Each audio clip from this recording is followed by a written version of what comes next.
Alright, what is good, ladies and gentlemen? It is the Master Reviewer back again with another review. I will just start off by saying that I am incredibly tired. I did not sleep in how long has it been by now? It's been I think 14 hours since I slept. I ended up, my sleep schedule was very bad, and for certain reasons, I ended up watching this movie like a few hours ago, and I couldn't review it then for certain reasons I'm not going to get into.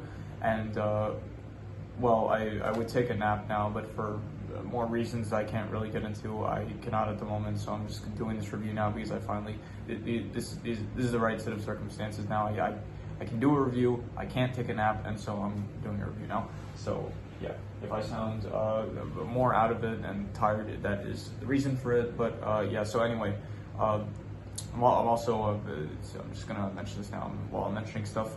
If I look unshaven, it is because I don't really, the haircut that I got not too long ago, it's not great. I don't like it as much as I was hoping for. My barber, he kind of did something a bit different this time that I was not a fan of, and so I am compensating by growing out my facial hair. Anyway, tangent aside, all that out of the way, let us just begin with the review. We are viewing Onward today. This is the the second animated movie that I'm reviewing, because I did a review for Stuart Little 3 called The Wild, and now this is the second animated movie that I am doing. It is the first Pixar movie that I am doing, and let us just get into it, shall we? Starting off with the plot, I'll start off with, I thought it was a good plot. I thought it's pretty simple. It's basically that you have Ian and Barley, these two brothers, and then they had a dad that passed away when they were both very young, so they barely remember him. However, the dad got into a bunch of wizard stuff right before he died, so he ended up making a spell to get himself back for one day.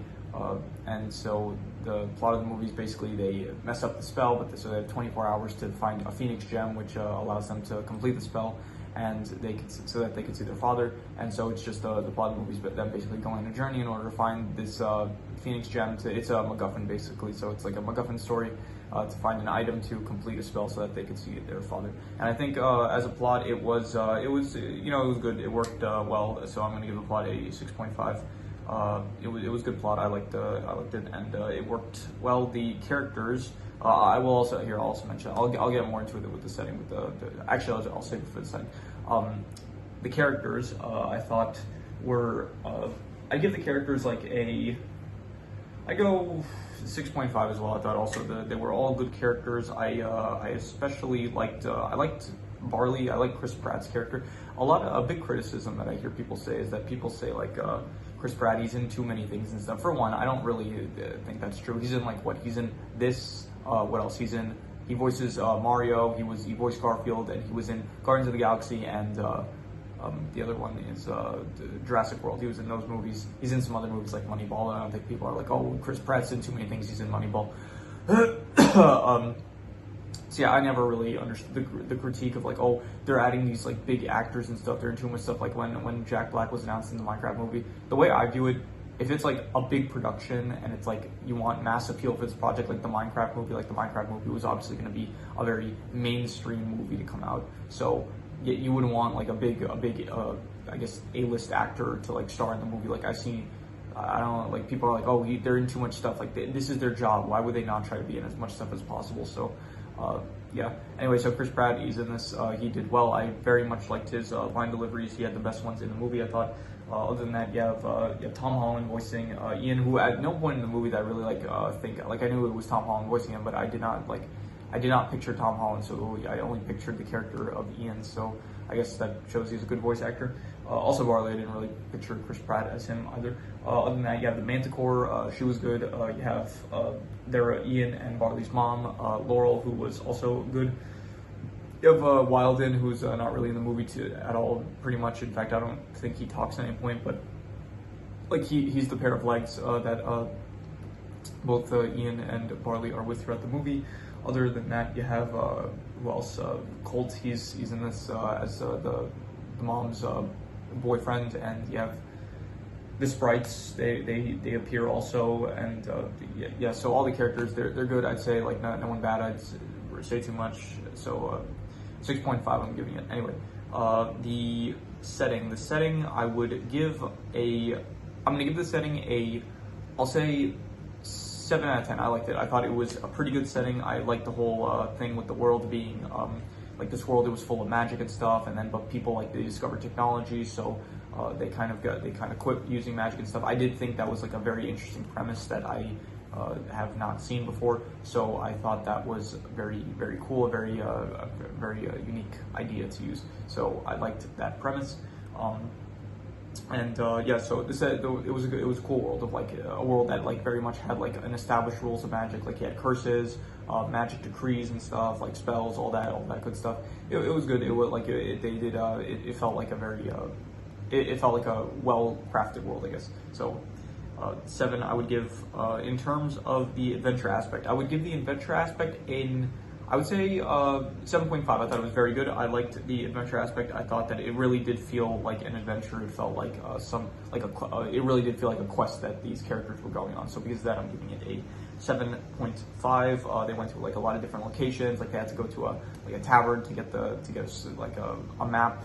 They had to like figure out these not riddles, but like clues and stuff to find out where to find the Phoenix Gem. And it all felt like a very adventurous. So in terms of the fantasy aspects, this is pretty similar to the setting, so I'm just going to give it, I guess I'll give it another 7, I guess. I should really group those two together. If like one of the genres is fantasy, I should probably just group it in with the setting because they pretty much go hand in hand. So, yeah, I'm gonna probably end up, actually I'm not gonna, I was gonna say like maybe I'll change that because it might affect the score, but I realized it wouldn't affect the score.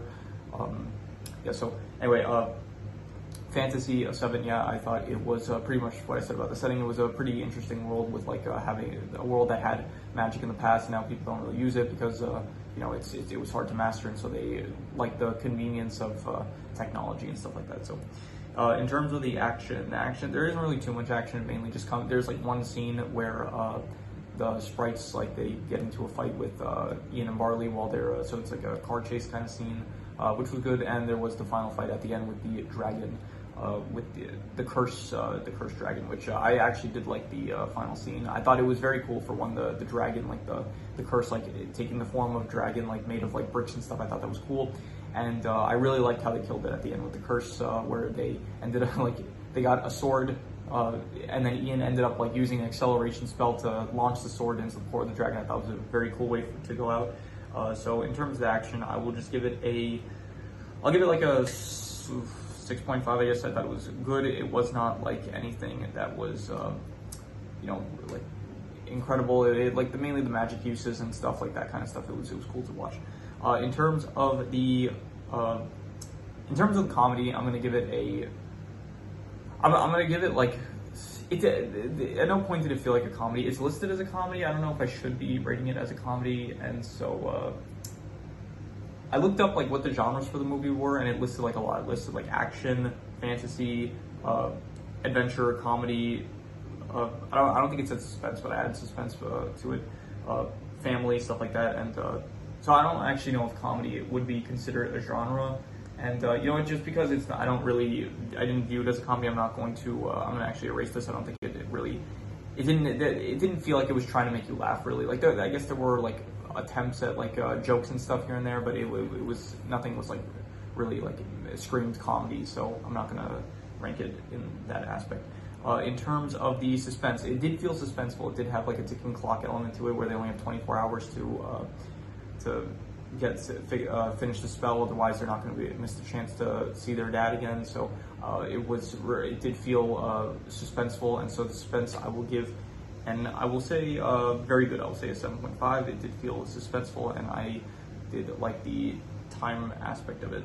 In terms of the family, I'm going to give it I'm going to go 8 out of 10. I thought it was great. I thought that the family aspect was wonderful. I really did. Honestly, I cried. I didn't cry at this movie. Okay, I got close to. I started feeling emotional. Like it was very good. Like the whole them wanting to meet their father, them like discussing him, and like how like Barley he like has a few memories, and one of them is like he didn't end up seeing him right before he died because he was like too afraid of like all the tubes and stuff. And then like Ian realizing that Barley, he was like always there for him like throughout his life and stuff. and finally Barley being the one to end up meeting their dad instead of Ian, who like never really met him. So I really liked I liked the family aspect a lot. It did feel like genuinely like powerful, and so I am going to give it an 8 out of 10. I wouldn't call it like amazing, but it was definitely 8 out of 10. I thought it was great. I like the family aspect stuff. So yeah. In terms of the art style, I'm gonna give the art style I'm gonna go with like a 6 out of 10. It's fine. It's like very simple, very plain, nothing really to it. It's like a lot of Pixar stuff. It ends up kind of looking pretty similar to like all their projects. So it was like a very basic like fantasy looking stuff, like in the Pixar art style that you come to expect. So it's like, I don't know, 6 out of 10. It's above average, I guess, because Pixar does have like they do have a pretty good art style, but still it's like not very special or anything. So just 6 out of 10, I'd say. In terms of the worst thing, I'll say the beginning. I don't really like the beginning that much, where it's like the start of the movie where it's like, oh, it's his birthday and stuff, and showing Ian like being a coward and stuff, and like I don't know, not as struggling in life. I thought it was good for his character, but it still was just like the least interesting part for me to watch. So I didn't really care for the beginning of the film. And once they actually like once they figured out, okay, we have to go on this quest and stuff, it's like that's when things started like really picking up, once you finally get into that adventure aspect of it. So the worst part was just the beginning, and the beginning I will give was it not good? I would say it's between like a 4 to a 5. It's like not good or bad, but more so leaning on the bad side. So I'm just gonna give it I'm gonna be harsh. I'm just gonna say it was not good. Like the beginning, I didn't really like it that much. So yeah, 4.5. In terms of the best thing, I will say the best thing was probably, once again, the adventure aspect. I think I'm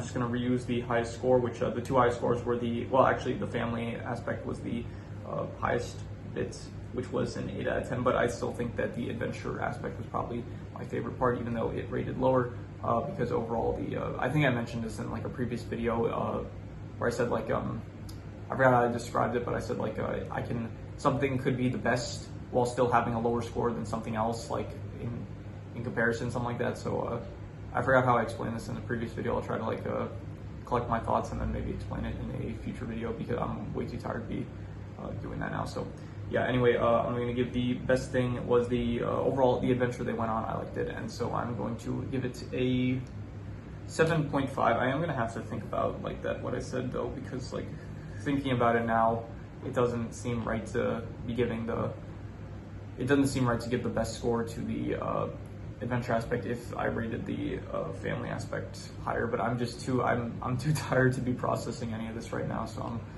I'm not gonna bother. I wouldn't like maybe pause it and then try to figure it out, but I'm not bothering with this. I'm too tired. Yeah, just a second. Okay, yeah, so anyway, any extra notes? I gotta say, I was originally, I started watching this on Disney Plus. Disney Plus has terrible latency. Like I think latency is like how well it connects. It lags so much. It is so bad, Disney Plus. It is a very annoying streaming service to use. Like, Disney Plus doesn't load. Netflix loads, but the quality, sometimes it like drops to absolutely abysmal levels. So it's like Netflix, you get crappy quality. Disney Plus, you get crappy connection. This is why Max is my favorite streaming service. This is why I like HBO Max, because like I binged Sopranos on it. Like, it connected well. It was pretty easy to like go skip back if I wanted to, skip forward and stuff. Like, it loaded, it looked visually good. So like I like it. Yeah, that's why HBO Max is my favorite streaming service. And yeah, so I started watching it on Disney Plus, and then like after the first like 10 minutes, I was like, okay, I'm not dealing with this for the entire movie. So I ended up using different methods, let's say. So yeah, Ian learned to drive in his school, and I never learned to drive in school, so that's like a very lucky thing that he got to do. My sister, she's currently learning to drive in school, and I for some reason, like she is going to the same school that I went to, and they never taught me how to drive. So like, this is completely unfair in my opinion, but whatever.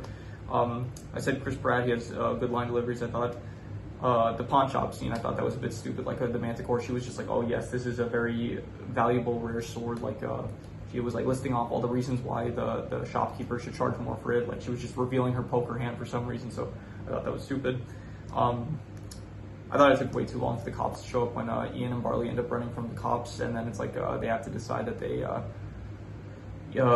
what's his name, Ian, he can't end up using the arcane lightning spell, so Barley's like, he ends up having to sacrifice Guinevere's van, so I thought that it took way too long for the cops to end up showing up, because it showed like a shot of them in the background about to get there, and then they didn't end up getting there in time. But I thought that was very unrealistic timing. But anyway, I did like Barley's reason. Their mom, like Laurel, she had mentioned earlier, like one of the brothers is like scared of everything, the other one is not scared of anything. And I did like the backstory of like why Barley isn't scared of anything, because he was scared to like see his father at the end of his life, like because he missed that opportunity. It's like after that, it's like he's not scared of anything anymore because he doesn't want that to happen again. So I did like that, and I did like Barley's desperation after. It's like when they complete their quest kind of, and then they end up back in their town. It's like Ian is basically like, okay, we failed. I'm gonna try to spend as much time left with Dad's legs as possible. And then Barley's like, he's very desperate and he's still trying to look for like a way, like the answer of like what is supposed to happen. And so I did like his desperation, and it came off well. Yeah, I thought the emotion of the movie was, I said already, it was very good. I liked it a lot. The curse was pretty cool. I liked it, and the way that they killed the cursed dragon I thought was good. And so yeah, those are all my extra notes. So I am going to do the calculations. So King Crimson. All right, so I did the calculations. I am so tired. I stopped myself before doing this. Luckily, I almost ended up hitting stop recording instead of pause recording. So if that happened, I would have been very annoyed, because that would have made things a bit more difficult. Well, not too much more difficult, but I would have found it inconvenient. So anyway, the score ends up coming out to about a 7 out of 10. Actually, not a 7 out of 10. It ends up coming out to like about a 6.5 out of 10, which would be good. And I would probably I would probably give it between like a 6.5 to a 7. I thought it was between good and pretty good. I think that I'm going to be generous. I'm going to say it was, I'll give it a 7 out of 10. I thought it was a pretty good film. I liked it. It was enjoyable. It had, it had everything that I mentioned for the reasons why it was good. And so if you want to hear it again, just I guess, I don't know, rewatch or rewind the video if you want to hear the reasons why I think that way. Anyway, so yeah, I would give it a 7 out of 10. It was pretty good. So yeah, if you have any recommendations, any movies, shows, anime, video game stories, anything that you want me to review, leave it in the comments, and I will possibly check it out. But yeah, with that said, that is pretty much all there is to it. So let's leave it at that.